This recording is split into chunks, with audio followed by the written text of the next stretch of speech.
So in these 2 years +1 के 10 chapter और +2 के 10 चैप्टर, इनमें से जो सबसे इंपॉर्टेंट चैप्टर जो है that is Newton's laws of motion. और ये वो चैप्टर है जिसमें से तुम्हें सबसे ज्यादा क्वेश्चंस पूछे जाएंगे। ओके, बाकी कोई भी जो चैप्टर होगा उसमें से तुम्हें 2 क्वेश्चंस पूछे जाएंगे या 3 क्वेश्चंस पूछे जाएंगे, लेकिन ये एक ऐसा चैप्टर है जिसमें से तुम्हें जब भी तुम एग्जाम देने जाओगे, तुम्हारा नीट का एग्जाम, जेईई का एग्जाम या कोई भी एग्जाम देने जाओगे, ये एक ऐसा चैप्टर है जिसमें से तुम्हें 5 से 6 क्वेश्चंस पूछे जाएंगे। So I welcome all of you to the next chapter, and the name of this chapter is Newton's laws of motion.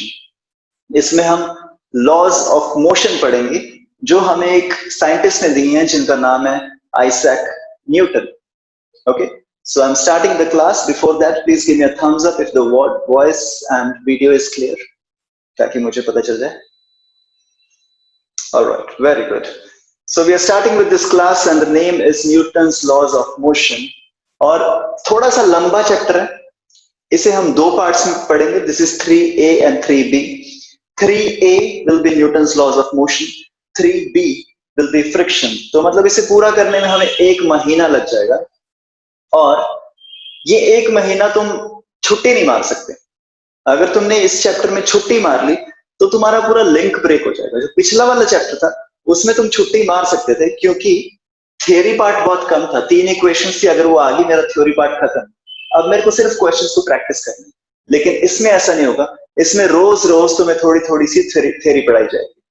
Okay, तो इसमें अगर तुमने एक भी क्लास मिस कर दी तो फिर then you will have to suffer the entire chapter. तो ध्यान रखना, अगले 1 महीने के लिए किसी की शादी पे मत जाना, वो तो आजकल वैसे ही नहीं हो रही क्योंकि लॉकडाउन चल रहा है। तो बस ध्यान रखना अगले 1 महीने के लिए you don't engage yourself in any other activities जिसके लिए तुम्हें ये क्लास मिस करनी पड़ेगी। Okay, so for 1 next month you have to be here at 2 PM sharp. All right, and अभी हम न्यूटन्स के बारे में पढ़ने जा ही रहे हैं। This is Newton's laws of motion, और अगले 1 महीने तक हम इन लॉज ऑफ मोशन की बात करेंगे। तो आई थिंक थोड़ा सा जरूरी है हमारे लिए ये समझना कि हु इज आइजैक न्यूटन, मतलब हु इज दिस पर्सन जिसने ये लॉज ऑफ मोशन लिखे। सो अगर आप थोड़ा सा इंटरेस्टेड हो तो मैं तुम्हें सुनाना चाहता हूँ। ये कहानी है 1642 की। This is 1642। इंग्लैंड का एक शहर, एक बहुत ही गरीब परिवार रहता है वहां पे। उनकी झोंपड़ी है एक लकड़ी की बनी हुई, वहां पे एक बच्चा पैदा होता है 1642 में, और उसका नाम रखा जाता है आइजैक। आज तुम उसको जानते हो सर आइजैक न्यूटन के नाम से, लेकिन जब वो पैदा हुआ था his name was Isaac. And if I just want to tell you something about the mind of this child, Isaac का बच्चे मजाक उड़ाते थे। उसके आसपास वाले लोग या फिर बाकी जो बच्चे उसके स्कूल में थे, सब लोग उसका बहुत ज्यादा मजाक उड़ाते थे, because he was supposed to be a dumb boy. लोग बोलते थे कि इसका दिमाग नहीं है। आज तुम उनको जानते हो सर आइजैक न्यूटन के नाम से। आज तुम जानते हो that he was a philosopher. आज तुम्हें पता है कि उन्होंने ग्रेविटेशनल लॉ दिया। आज तुम्हें पता है उन्होंने लॉज ऑफ मोशन दिए। आज तुम्हें पता है he was a philosopher, he was a scientist, he was an astronomer. बहुत कम लोग हुए हैं ऐसे जो एस्ट्रोनॉमर भी हुए हैं, साइंटिस्ट भी हुए हैं, मैथमेटिशियन भी हुए हैं और फिलोसोफर भी हुए हैं। ये उन लोगों में से एक था, लेकिन ये तो आज की बात है। उस टाइम पे जब ये अपने स्कूल में जाते थे तो इनके स्कूल के बच्चे इनका मजाक उड़ाते थे, क्योंकि बोला जाता था कि इनको कुछ समझ में नहीं आता। अगर मैं तुम्हें एक सिंपल सी एग्जांपल देनी चाहूँ, just to for you guys to relate कि उनका माइंड कैसा था, तो एक बार जब न्यूटन बहुत छोटे थे, जब वो 9 साल के थे, न्यूटन जब एक बार 9 साल के थे, तो वो एक घर में रहते थे अपनी मम्मी के साथ। तो उनकी मम्मी का नाम था हैना एस्कफ। द नेम वाज हैना एस्कफ। वहां पे न्यूटन रहते थे अपनी मम्मी के साथ। तो वहां पे क्या हुआ, न्यूटन क्या करते थे, रात को उठ उठ के न्यूटन क्या करते थे, रात को 1:30-2 बजे, ये इंग्लैंड में उस टाइम पे बहुत ही ठंड के दिन है, ठीक है, बाहर स्नोफॉल हो रही है, और रात को 1:30 बजे उठ के न्यूटन अपना गेट खोल के, उनका वुड का घर था, वहां से गेट खोल के बार बार बाहर जाके देखते। अब उनकी मम्मी को डेफिनेटली उनको थोड़ी सी फिक्र हुई कि रात को 1:30-2 बजे ये क्यों उठ के बाहर जा रहे। ओके, तो उसको 2-3 बार जब वो बाहर गया तो उसकी मम्मी ने पूछा कि तुम 1:30-2 बजे बाहर क्यों जा रहे हो, मतलब आधी रात को उठ के क्यों जा रहे हो? एंड न्यूटन ने वहां पे जवाब दिया अपनी माँ को, उन्होंने बोला कि mother there is a cat outside. उसने कहा माँ बाहर एक बिल्ली है, और वो बिल्ली रोज रात को 1:30 से 2 बजे के बीच में हमारे घर के बाहर आके खड़ी हो जाती है, और वो बिल्ली को ठंड लगती है तो मैं बाहर देखने के लिए जाता हूँ, मैं सिर्फ देखने के लिए जाता हूँ कि वो बिल्ली आ तो नहीं गई, और अगर वो बिल्ली आ गई है तो मैं गेट खोल के उसे अपने अंदर अपने साथ सुला दूं। ये बात उसकी मम्मी को जची, उन्हें लगा कि ठीक है यार, बड़ा अच्छा बच्चा, मतलब he is sensitive towards the feeling of others. आजकल बहुत कम लोग हैं दुनिया में जो दूसरे की फीलिंग्स को समझते हैं। So Newton was one of them, जो दूसरे लोगों को फीलिंग्स को समझता था। लेकिन न्यूटन की माँ को थोड़ी सी फिक्र भी थी कि यार ये रात को 1:30-2 बजे बाहर जा रहा है, बाहर स्नोफॉल हो रही है, छोटा सा बच्चा, इसका भी इम्यून सिस्टम इतना स्ट्रांग नहीं है, अगर ये बीमार वार पड़ गया तो क्या होगा। तो उसकी माँ ने उसे एक सजेशन दी कि ये जो तुम्हारी दीवार है ना, ये जो तुम्हारी विंडो है, तुम एक हैमर लो, तुम एक नेल लो, हैमर और नेल लेके इसमें एक होल कर दो।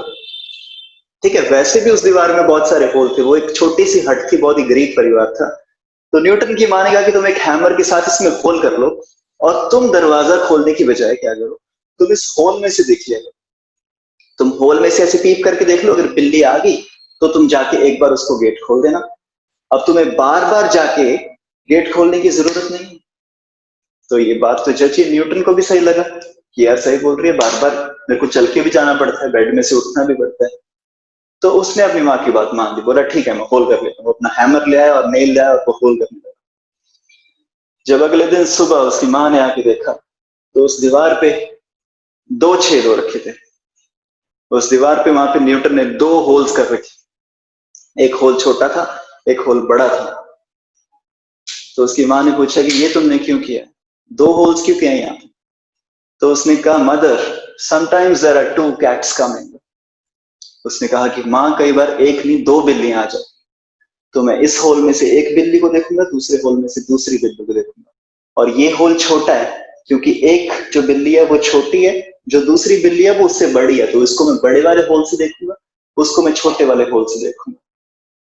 ये मैं कहानी तुम्हें क्यों सुना रहा हूं, because I want to understand कि जिसको हम आज one of the greatest scientist of the world बोलते हैं, इनका दिमाग बचपन में एक्चुअली में कैसा हो।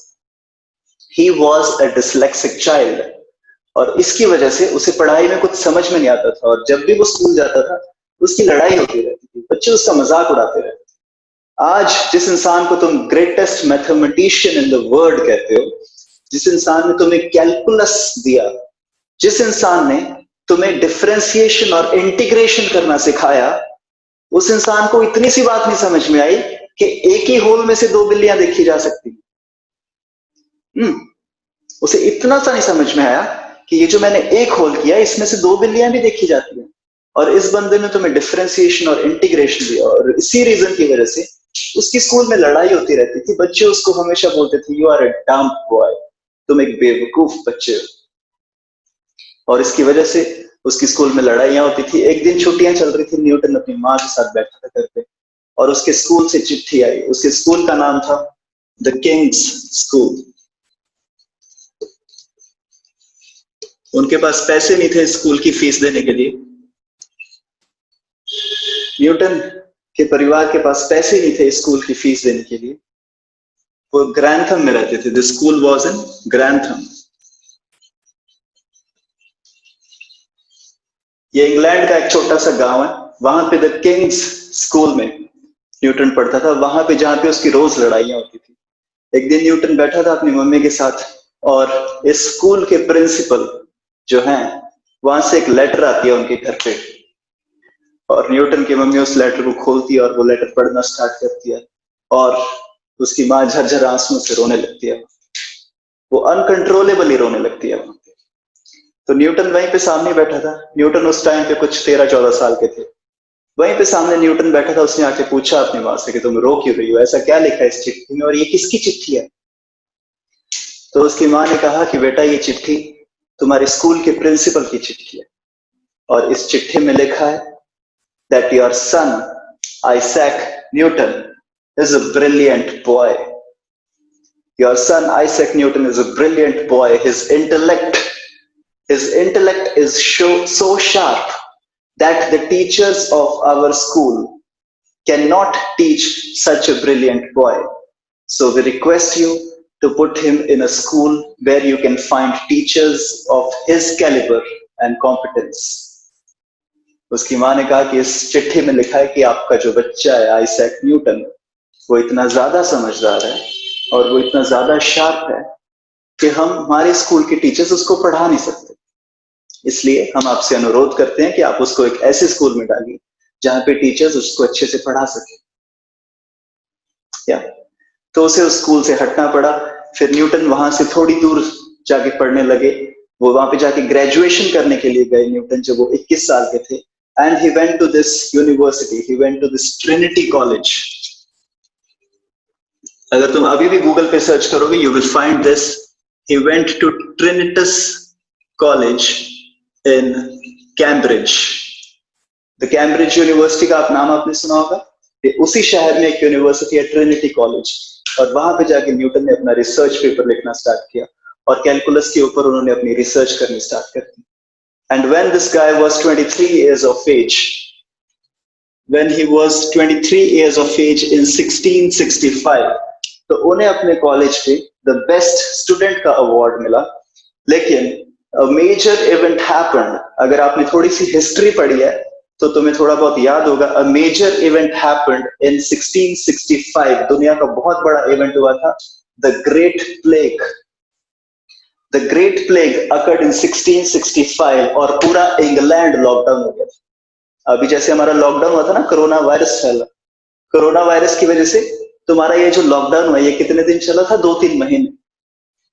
1665 में एक पैंडेमिक स्प्रेड हुआ था जिसका नाम था प्लेग, द ग्रेट प्लेग। जब the great plague spread out हुआ था, उस टाइम पे जो तबाही मची थी उसको बोलते थे हम असली मारामारी, जिसको बोलते हैं ना कि प्रलय आ गई थी। ऐसे पूरे शहर के शहर तबाह हो गए थे। सारे शहरों ने अपने आप को आपस में लॉकडाउन कर लिया था और 3 साल तक, I want you to mark my words, अभी तुम्हें 2 महीने ये लॉकडाउन सहना अगर मुश्किल लग रहा है, 3 साल तक पूरा इंग्लैंड लॉकडाउन हो गया था। और जिस भी शहर में एक भी प्लेग का पेशेंट आ जाता था, वो पूरा का पूरा शहर प्लेग से खत्म हो जाता था। तो इस प्लेग की वजह से पूरा इंग्लैंड लॉकडाउन हो गया और न्यूटन को 23 साल की उम्र में वापस अपनी माँ के साथ ग्रैंथम में आके रहना पड़ा।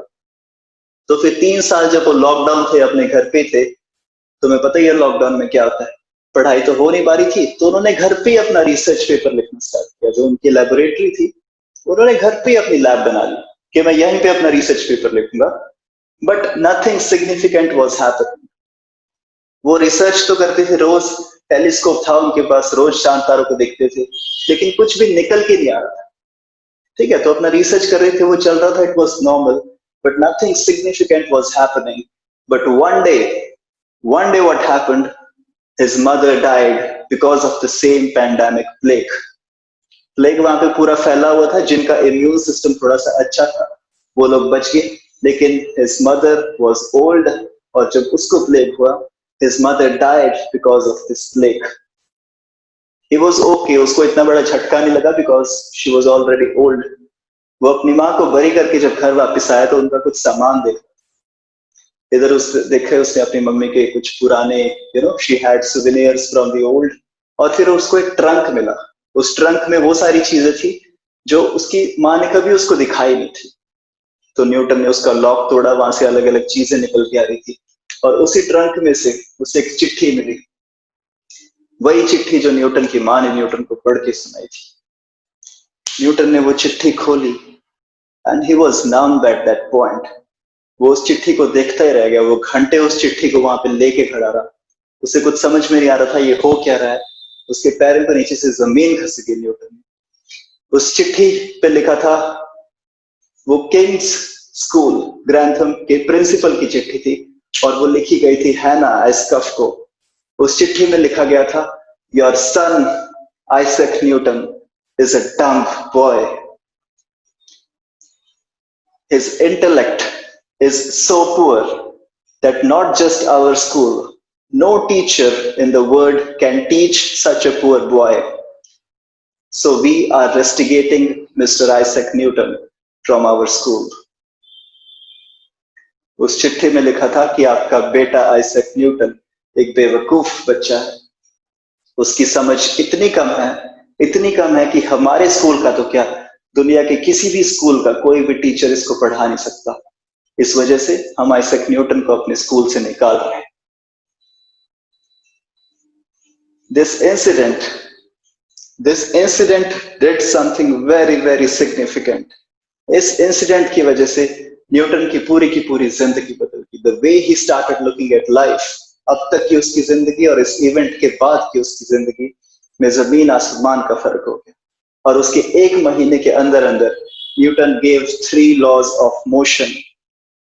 उस इवेंट के एक महीने के अंदर Newton gave 3 laws of motion. And I want to remind you, आज अगर तुम्हें एक साइकिल बनानी है, you need Newton's laws of motion. आज अगर तुम्हें एक एरोप्लेन बनाना है, you need Newton's laws of motion. From the smallest of a machine to the most complex machine. If you want to make a simple toy, एक बंदर होता है ना जिसकी तुम चाबी घुमाते हो ऐसे घूम करके घूमता गोल गोल गोल। If you want to make that toy or you want to make the most complex Japanese robot today, you need Newton's laws of motion. And then the same scientist went ahead. वो Newton's laws of motion पे रुका नहीं, उसने आगे जाके he became an astronomer and he gave us the great gravitational law of Earth. This is who was Isaac Newton. And the next 1 month, अगले 1 महीने तक हम सर आइजैक न्यूटन द्वारा दिए गए 3 लॉज ऑफ मोशन को पढ़ेंगे।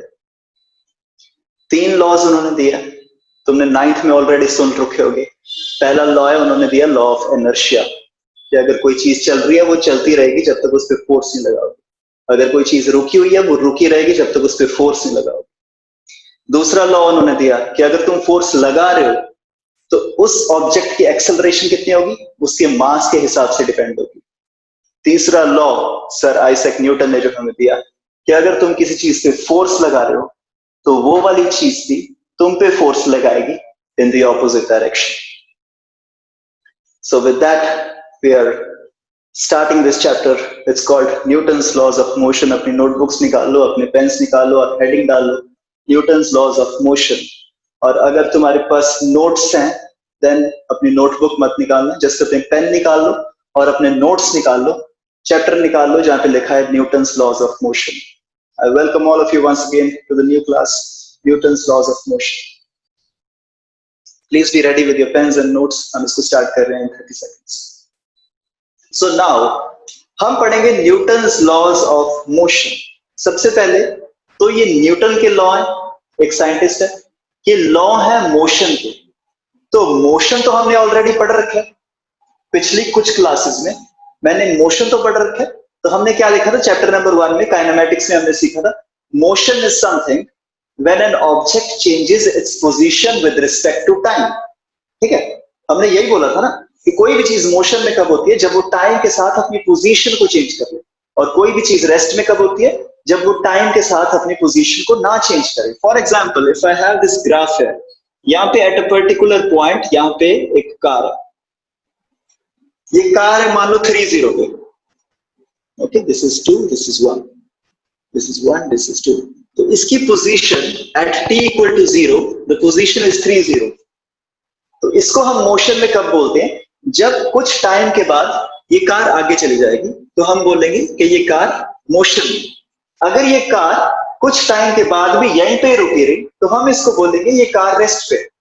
ठीक है जी, एज सिंपल एज दैट। ये हमने सीखा था चैप्टर नंबर 1, जैसे हमने फिजिक्स की बात स्टार्ट की थी, हमने स्टार्ट ही यहां से किया कि रेस्ट और मोशन, काइनेमैटिक्स में रेस्ट और मोशन होता क्या है, मोशन वो जब कोई ऑब्जेक्ट अपनी पोजीशन चेंज करे विद रिस्पेक्ट टू टाइम। ठीक है, तो मोशन हमें समझ में आ गया। लेकिन अभी जब जो हमने डेफिनेशन पढ़ी मोशन की, यहाँ पे मोशन की डेफिनेशन एक बार अपने नोट्स में देखो, यहाँ पे मोशन की डेफिनेशन में क्या लिखा हुआ है कि जब कोई ऑब्जेक्ट टाइम के साथ या तो अपनी लोकेशन चेंज करे, या तो ये लोकेशन चेंज कर ले, या फिर अपनी ओरिएंटेशन चेंज कर ले, तो उससे हम बोलेंगे मोशन। तो ये लोकेशन वाली चीज तो हमने सीख लिया पिछले चैप्टर्स में। अब हम देखेंगे कि ये ओरिएंटेशन का क्या मतलब है। ओरिएंटेशन चेंज करे मतलब क्या? तो मान लो इसी ग्राफ में एक जगह पे मैं खड़ा हूं, यहाँ पे this is 7 0 at t equal to 0 I am at a certain point 7 0, मैं यहाँ पे खड़ा हूं, 7 0 पे हूं, ठीक है। और t इक्वल टू 0 में 7 0 पे हूं। मोशन होता क्या है? हम उसी को मोशन बोलते हैं ना, जब कोई चीज हिल रही होती है। जब कोई चीज हिल रही होती है उसको हम मोशन बोलते हैं। मान लो t इक्वल टू 0 पे मैं यहाँ पे खड़ा हूँ 7 0 पे, और मैंने क्या किया, मैं ऐसे ऐसे हिलने लग गया, ठीक है, मैं ऐसे ऐसे घूमने लग गया। तो अगर तुम ध्यान से देखो, मेरी पोजीशन तो वही है 7 0, अपनी जगह से तो मैं हिला नहीं, अपनी लोकेशन से तो मैं हिला नहीं, ऐसे ऐसे हिल रहा हूँ। लोकेशन मेरी सही है, लेकिन मेरी ओरिएंटेशन चेंज हो रही है। अगर मैं ऐसे कर लूं, ठीक है, तो मोशन में तो मैं आ गया, okay, I am in motion, क्योंकि मैं ऐसे खड़ा हूं तो मैं ऐसे हो गया, मैं ऐसे खड़ा हूं तो मैं ऐसे हो गया। तो बेसिकली मोशन तो मैं कर रहा हूं, लेकिन मेरी लोकेशन चेंज नहीं हो रही है। तो लोकेशन नहीं चेंज हो रही है, लेकिन और कौन सी चीज है जो चेंज हो रही है? मेरी ओरिएंटेशन चेंज हो रही है। तुम देखो मैं खड़ा वहीं पे हूं, कोऑर्डिनेट एक्सिस मेरे चेंज नहीं हुए, लेकिन मैं ऐसे ऐसे करके घूम रहा हूं, तो बेसिकली मतलब मैं रोटेट कर रहा हूं, ओके।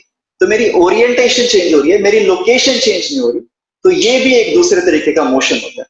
तो मतलब अब हम देखेंगे कि मोशन कितने तरीके का हो सकता है। एक तो ये है कि जैसे बस है, कि मतलब बस ने अपनी पोजीशन ही चेंज कर ली, ये एक तरीके का मोशन हो गया, ठीक है। जब तुम अपनी लोकेशन ही चेंज कर लो, ये एक तरीके का मोशन हो गया। दूसरे तरीके का मोशन क्या है कि जब कोई ऑब्जेक्ट है, मान लो ये मार्कर है, ये मार्कर यहाँ पे पड़ा है 4 0 पे, 4 0 पे ये पड़ा है मार्कर। तो अब ये मार्कर यहीं पे गोल गोल घूमने लग गया। तो अगर ये यहाँ पे घूमने लग गया गोल गोल, तो अपनी ओरिएंटेशन को चेंज कर रहा है, इसको भी हम मोशन बोलते हैं। तो ये हो गया दूसरे तरीके का मोशन, जिसमें पोजीशन तो चेंज नहीं हो रही, लेकिन ओरिएंटेशन चेंज हो रही है। फिर एक होता है तीसरे तरीके का मोशन, जिसमें क्या होता है कि ये मार्कर अभी यहाँ पे है, और ये आगे भी जा रहा है और ये घूम भी रहा है। मान लो इस मार्कर को मैंने ऐसे फेंक दिया, okay, did you see that? मैंने इसको ऐसे गोल घुमा के फेंक दिया। एक तो ये मार्कर मैं ऐसे फेंक दूं, अगर मैंने सीधा ऊपर फेंक दिया, अब इसकी सिर्फ लोकेशन चेंज हो रही है। अब मैं इसको यहीं पे रख के ऐसे गोल गोल घुमा दूं, अब इसकी सिर्फ ओरिएंटेशन चेंज हो रही है। लेकिन अगर मैं इसको गोल भी घुमाऊं और ऊपर भी फेंकूं लाइक दिस, अब इसकी ओरिएंटेशन और लोकेशन दोनों चीजें चेंज हो रही है। तो इससे हमें समझ में आता है कि जो हमारा मोशन है, हमारा जो मोशन है, this motion can be of 3 types. One is the motion जिसमें सिर्फ मेरी लोकेशन चेंज हो रही है, उसको मैं बोलता हूं pure translational, pure translational motion, okay. This is called pure translational motion, क्योंकि इसमें सिर्फ ट्रांसलेशन हो रही है। ट्रांसलेशन का मतलब क्या होता है? When you go from one point two another, this is called translation. अब एक दूसरे तरीके का मोशन हो सकता है जब इसकी सिर्फ ओरिएंटेशन हो रही है, मतलब ये रोटेट कर रहा है। तो ये रोटेट कर रहा है, मतलब इसको हम बोलेंगे pure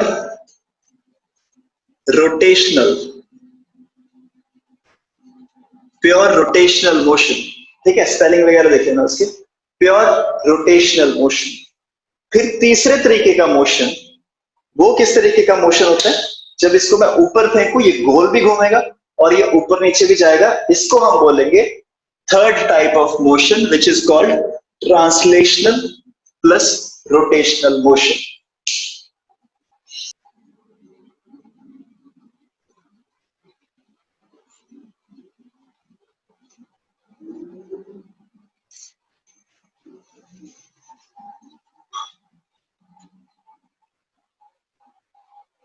Sir, how can I see the questions that I did wrong in the test? अच्छा साइक, एक बार क्लास के बाद बात कर लेना मुझसे ना। जब ये क्लास खत्म हो जाएगी तो मीटिंग को छोड़ना मत, तुम मीटिंग में ही रहना। तो will talk after the class ना। मैं तुम्हें लिंक भेज दूंगा, तुम्हारी अश्विन मैम से मैं बात कराऊंगा, तो तुम्हें तुम्हारा पूरा डिटेल्ड रिजल्ट्स भेज देगी कि तुम्हारा कौन सा क्वेश्चन सही था, कौन सा गलत। Okay, next thing is momentum. Momentum को हम सिंबलाइज करते हैं इस सिंबल से P। और p एक वेक्टर है, मोमेंटम एक वेक्टर क्वांटिटी है, और ये वेक्टर क्वांटिटी क्यों है हम इसको अभी देखते हैं, ठीक है। सबसे पहले तो I want you to answer me a simple question. मैं यहाँ पे खड़ा हूँ, ठीक है, मैं एक सुपर हीरो हूँ, सामने से एक कार आ रही है और एक ट्रक आ रहा है, दोनों में से किसको रोकना ज्यादा आसान है मेरे लिए? अगर मेरे को जोर लगा के, ठीक है, ऐसे ऐसे तुम बोल दोगे कि सर ठीक है चाबी घुमा दो, दोनों ही रुक जाएंगे, ठीक है, वो अलग चीज है। अब तुम ज्यादा कॉम्प्लेक्सिटी मत लाओ। अगर मैकेनिकली अगर मेरे को फोर्स लगा के, ठीक है, एक कार आ रही है और एक ट्रक आ रहा है, तो मैं कार को तो रोक दूंगा आसानी से, ठीक है, लेकिन ट्रक को रोकना थोड़ा सा मेरे लिए मुश्किल होगा। तो ये चीज तुम्हें, कौन सी ऐसी चीज है जो तुम्हें फील दे रही है कि इसको रोकना आसान है? कौन सी चीज तुमको फील दे रही है इस चीज का? सो ये फील देने वाली जो चीज है दैट इज द मास। तो एक्चुअली में जो तुमने तुमने तो कॉमन सेंस से देख लिया कि यार ट्रक को रोकना मुश्किल होगा क्योंकि बहुत बड़ा ट्रक है, कार को रोकना इजी है क्योंकि कार छोटी है। लेकिन कौन सी चीज से तुम्हें ये फील आई है कि कार को रोकना आसान है? वो फील देने वाली चीज इज मास। कि मास जिसका कम है उसको रोकने के लिए कम जोर लगेगा, ठीक है। अब तुम सोचो कि वो जो कार थी, ऐसी दो कारें आ रही हैं, एक कार इधर से आ रही है, एक कार इधर से आ रही है, और एक कार आ रही है 10 मीटर पर सेकंड की स्पीड से, दूसरी कार आ रही है 100 मीटर पर सेकंड की स्पीड से। तो कौन सी वाली कार को रोकना मुश्किल है? 100 मीटर पर सेकंड वाली स्पीड से जो आ रही है। अब ये वाला तुम्हें आइडिया कहां से लगा कि इसको रोकना मुश्किल है? उसकी स्पीड से। ये तो सीधा सीधा स्पीड से पता चल रहा है कि यार अगर कोई बहुत ज्यादा तेज स्पीड पे आ रहा है तो उसको रोकना मुश्किल होगा, ठीक है। तो मतलब किसी चीज को रोकना या फिर किसी चीज को चलाना कितना आसान है या फिर कितना मुश्किल है, ये दो चीजों पे डिपेंड करता है, या तो मास पे या फिर वेलोसिटी पे, या तो मास पे या फिर वेलोसिटी पे। अब मान लो मैं तुम्हें बोल दूं कि 100 किलोमीटर पर आर की स्पीड से कोई आ रहा है उधर से, बताओ उसको रोकना मुश्किल है या आसान? तुम बोलोगे सर बहुत मुश्किल है कि 100 किलोमीटर पर आर की स्पीड से आ रहा है। बाद में मैं तुम्हें बोलूं कि बेटा 100 किलोमीटर पर आर की स्पीड से एक ऐसे तिनका आ रहा है, ठीक है, एक पत्ता आ रहा है 100 किलोमीटर पर आर की स्पीड से, तो जोर ही नहीं लगेगा तुम्हारा, तो उसको ऐसे रोक दोगे, हाथ से ही रोक दोगे यार, ठीक है। चलती है, हवा चलती है नॉर्मली कभी कभी 100 किलोमीटर पर आर की स्पीड से, ठीक है, तो उसको तुम हाथ से रोक दोगे। तो बेसिकली मास कम है, वेलोसिटी बहुत ज्यादा थी, लेकिन हम देखेंगे इन दोनों चीजों का कॉम्बिनेशन। या फिर अगर मान लो कोई बहुत बड़ा ट्रक है, ठीक है, एक बुलडोजर आ रहा है तुम्हारे सामने, एक बुलडोजर आ रहा है वहां से, तुम सोचोगे कि उसको रोकना तो बहुत मुश्किल है, लेकिन वो आ रहा है 0.00000000001 मीटर पर सेकंड की स्पीड से। तो इस बुलडोजर को रोकने के लिए तुम हाथ से रोक दोगे, तुम थोड़ा सा जोर लगाओगे वो वहीं पे रुक जाएगा। तो बेसिकली अकेला मास भी हमें पूरा एनालिसिस नहीं देगा, अकेली वेलोसिटी भी हमें पूरा एनालिसिस नहीं देगी। जो चीज हमें पूरा एनालिसिस देगी वो चीज है मास और वेलोसिटी का प्रोडक्ट, और इसको हम बोलते हैं, मास और वेलोसिटी के प्रोडक्ट को हम बोलते हैं momentum. So this is symbolised by the symbol p is equal to mass into velocity।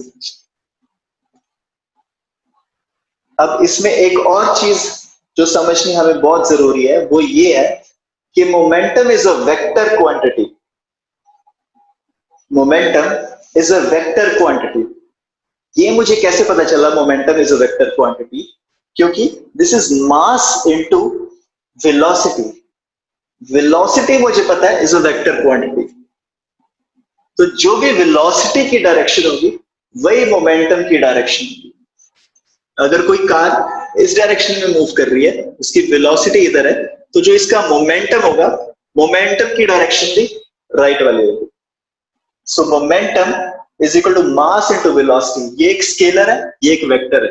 तो जो मोमेंटम होता है वो भी एक वेक्टर क्वांटिटी है, और उसकी जो डायरेक्शन होती है that is the direction of velocity. तो इसमें तुम दो पॉइंट्स लिख लेना, अपनी नोटबुक्स में नोट कर लो इसको पूरे फॉर्मूले को, और इसमें तुम दो पॉइंट्स लिख लेना। First of all momentum is a vector quantity. Second thing जो तुम्हें लिखनी है, डायरेक्शन,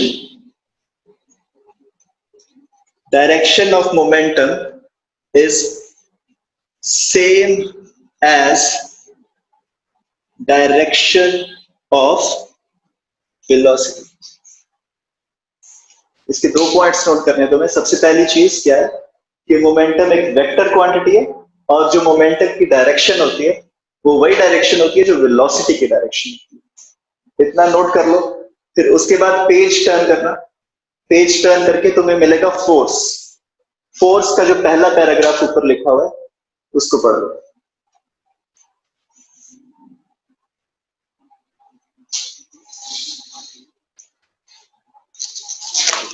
ये ग्राउंड पे एक ऑब्जेक्ट पड़ा है जिसका मास है 2 किलो। ठीक है, और ये वहां पे जस्ट पड़ा है। पड़ा होने का मतलब क्या है, इसका करंट स्टेट क्या है, this is at rest right now. तो ये अभी फिलहाल रेस्ट में है और इसको मोशन में लेके आने के लिए what do I actually need to do, इसको मोशन में लेके आने के लिए मेरे को इसको या तो धक्का मारना पड़ेगा। ठीक है, या तो मेरे को इसको धक्का मारना पड़ेगा। धक्का मारने का मतलब क्या है, धक्का मारने का मतलब क्या है, I am going to push this. धक्का मारने का मतलब क्या है, मैं इसको या तो करूंगा पुश। ठीक है, अगर कोई टेबल पे चीज पड़ी है, ठीक है, मेरे सामने अभी एक टेबल है, ये मेरे हाथ में एक रिमोट है, इसको इसकी अभी स्टेट जो है ये अभी रेस्ट में है, इसको मेरे को मोशन में लेके आना है। या तो मैं इसको धक्का मारूंगा ऐसे करके कि ये मोशन में आ जाए, ऐसे करके देखो ये मोशन में आ रहा है। ठीक है, मोशन में आ गया फोर्स लगाने पे। या फिर मैं इसको पकड़ के अपनी तरफ खींच लूंगा, ऐसे मैंने इसको पकड़ लिया और मैं इसको अपनी तरफ अगर खींचने लगूं तो ये मैंने इसको पुल कर लिया। तो जो फोर्स होती है that is either a push और अ पुल। ठीक है, दो ही ऑप्शन है तुम्हारे पास। अगर कोई चीज रेस्ट पे है तो मैं उसको मोशन में लेके आना है तो तुम या तो उसको पुश करोगे या फिर पुल करोगे। तो तुमने इसकी स्टेट चेंज कर दी। पहले इसका इनिशियल वेलोसिटी 0 थी, अब फाइनल वेलोसिटी इसकी कुछ x होगी, तो तुमने उसकी स्टेट चेंज कर दी। इसका मतलब तुमने उसको कुछ फोर्स लगा दिया। इसी तरीके से सामने से एक ट्रक आ रहा है, एक ट्रक आ रहा है, वो एक पर्टिकुलर स्पीड पे आ रहा है।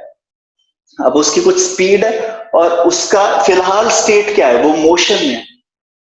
तो फिलहाल वो मोशन में है। अब तुम उसे रेस्ट में लाने के लिए तुम दो काम कर सकते हो, या तो फिर यहां से तुम उसको पुश करो, यहां से धक्का मार के तुम पुश करो और वो जो ट्रक है वो रुक जाएगा। या दूसरी ऑप्शन क्या है कि जिस डायरेक्शन से ट्रक आ रहा है उसके पीछे से कोई बंदा उस ट्रक को पुल कर ले, एक रस्सी बांध के ना, टोचन बांधे होंगे ना जी आप गड्डी पे, एक रस्सी बांध के ना तुम उस ट्रक को पुल करने लग जाओ, तो उससे भी वो ट्रक रुक जाएगा। तो बेसिकली ये जो मोशन में था ट्रक, इसको हम रेस्ट में ले आए। कैसे लेके आए रेस्ट में, या तो हम इसको पुश कर सकते हैं या पुल कर सकते हैं। तो इससे हमारा जो डेफिनेशन निकल के आ रही है that force is either equal to push और पुल। किसी ऑब्जेक्ट पे हम अगर पुश या फिर पुल करें, और हम ये पुश और पुल क्यों कर रहे हैं, ताकि उसकी स्टेट चेंज हो जाए। अगर वो रेस्ट में है तो हम उसे मोशन में लाने की कोशिश करते हैं, अगर वो मोशन में है तो हम उसे रेस्ट में लाने की कोशिश करते हैं। So this is the definition of force. और फिर उसके बाद इसमें एक लाइन लिखी है, in the form of push and pull, comma, which brings out or tries to bring out a change. Can you please underline this line? अपने notes में एक बार इसको अंडरलाइन कर लो, ये बहुत इंपॉर्टेंट है। कई बार इस लाइन से क्वेश्चन आ जाता है सीधा का सीधा, तो मैं नीट में इस लाइन के कॉन्सेप्ट के बेस पे कभी कभी क्वेश्चन पूछ लेते हैं। Please underline this line. The line says which brings out or tries to bring out a change in the state. ठीक है, इसका मतलब समझ लिया क्या है। मान लो मेरे सामने एक, okay, I have this object in my hand, इस पे मैंने फोर्स लगाई, इस पे मैंने धक्का मारा और ये रेस्ट पे है, अब ये मोशन में हो गया, मैं इसको मोशन में ले आया। तो बेसिकली मैंने फोर्स लगा के इसकी स्टेट चेंज कर दी।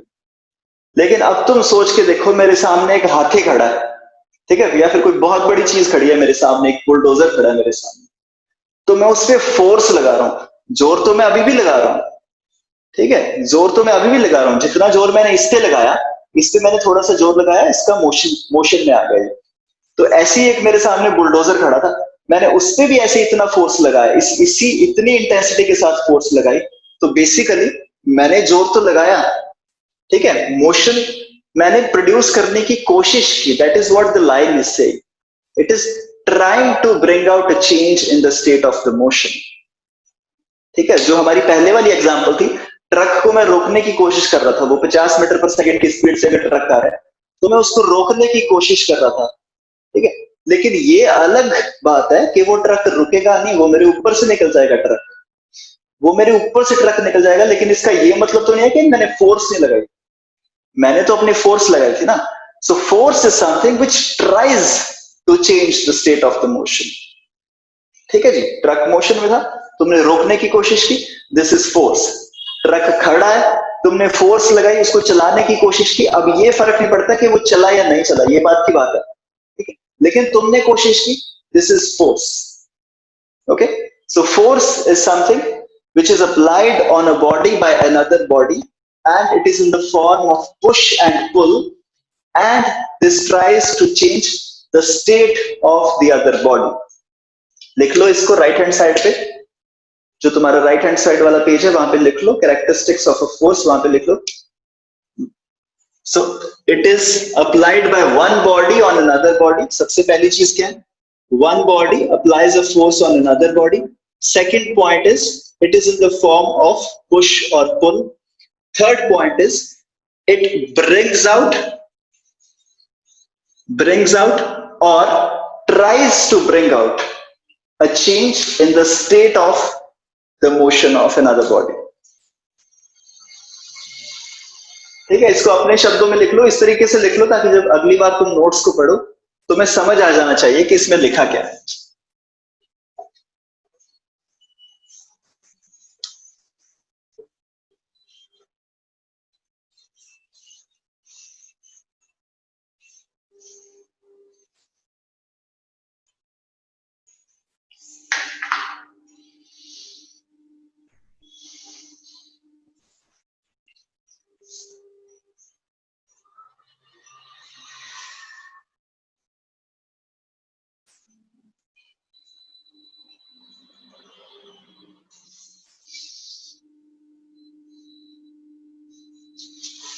ओके, वहां पे वैसे नीचे लिखा हुआ है basic characteristics of a force, मैं एक बार तुम्हें पढ़ के सुना रहा हूं। अच्छा हाँ, एक चीज मेरे को और बताओ, अब ये जो फोर्स है क्या ये स्केलर क्वांटिटी है या फिर ये एक वेक्टर क्वांटिटी है? सो फोर्स हमारी जो है वो एक स्केलर क्वांटिटी होगी या फिर एक वेक्टर क्वांटिटी होगी? So the answer to this is force is a vector quantity. Force is a vector quantity क्योंकि इसमें डायरेक्शन मैटर करती है। मान लो ये एक पड़ा है ऑब्जेक्ट, अगर मैंने फोर्स लगाई इस डायरेक्शन में तो इसकी जो मूवमेंट होगी वो इसी डायरेक्शन में होगी। अगर मैंने फोर्स लगाई इस डायरेक्शन में तो इसकी जो मूवमेंट होगी वो इस डायरेक्शन में होगी। अगर मैंने फोर्स लगाई ऐसे तो इसकी जो मूवमेंट होगी वो होगी जीरो, लेकिन फोर्स तो लग रही है ना। अगर मैंने फोर्स लगाई इस डायरेक्शन में तो इसकी मूवमेंट एक अलग डायरेक्शन में होगी। मतलब फोर्स एक ऐसी चीज है, जब भी हम फोर्स की बात करेंगे तो फोर्स के साथ हमें उसकी डायरेक्शन स्पेसिफाई करनी जरूरी है। इसका मतलब ये जो फोर्स है, force is a vector quantity. ठीक है, फिर फोर्स का फॉर्मूला तुमने कर रखा होगा 9th क्लास में, force is equal to mass into acceleration. तो ये फोर्स एक वेक्टर क्वांटिटी है और फोर्स की डायरेक्शन कौन सी होगी? जो एक्सेलरेशन की डायरेक्शन होगी। ठीक है, so force is a vector quantity. Next thing which I want you to write is force के यूनिट्स क्या होते हैं? सो फोर्स के यूनिट क्या होते हैं? Force is equal to mass into acceleration. तो मास के यूनिट क्या होते हैं? केजी। एक्सेलरेशन के यूनिट क्या होते हैं? Metre per second square. तो जो फोर्स के यूनिट आ गए that is kg metre per second square, या फिर इसको अगर तुम ऊपर ले जाके लिखोगे you will write kg metre into second minus 2। और ये जो टर्म है kg metre per second minus 2, इसको हम एसआई यूनिट में लिखते हैं न्यूटन। इसको हम लिखते हैं न्यूटन। और ये न्यूटन हम इसको क्यों लिखते हैं? क्योंकि इसके बारे में हमें जब पहली बार किसी ने बताया था तो वो बताया था एक ऐसे इंसान जिसका नाम था Newton.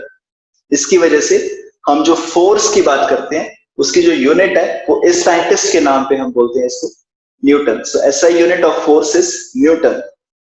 Next is, the next question is, please write the dimensions of force. Force के डायमेंशंस क्या होंगी, एक बार लिख दो. MLT वाली फॉर्म में लिखना है तुम्हें फोर्स को. Please write force in MLT form.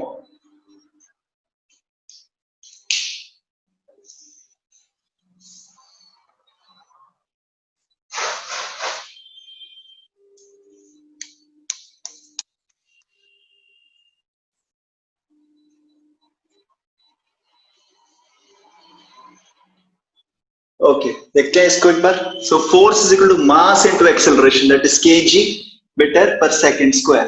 तो जहां पे भी kg है वहां पे मैं लिख दूंगा mass 1, metre that is length 1, time -2. So this gives me MLT -2. This is the dimensional formula of force. और इससे पहले वाला जो हमने किया था momentum. So momentum is mass into velocities. First of all it's a vector quantity. What are the units of momentum? The units of momentum would be mass, that is kg meter per second. Units of momentum are kg meter per second. इसको मैं लिखता हूं kg ms-1. अगर मेरे को इसका dimensional formula लिखना है तो डायमेंशनल फॉर्मूला लिखने के लिए मैं क्या करता हूं, this is m1, kg is mass, meter is length, time is -1. So this is the dimensions of momentum.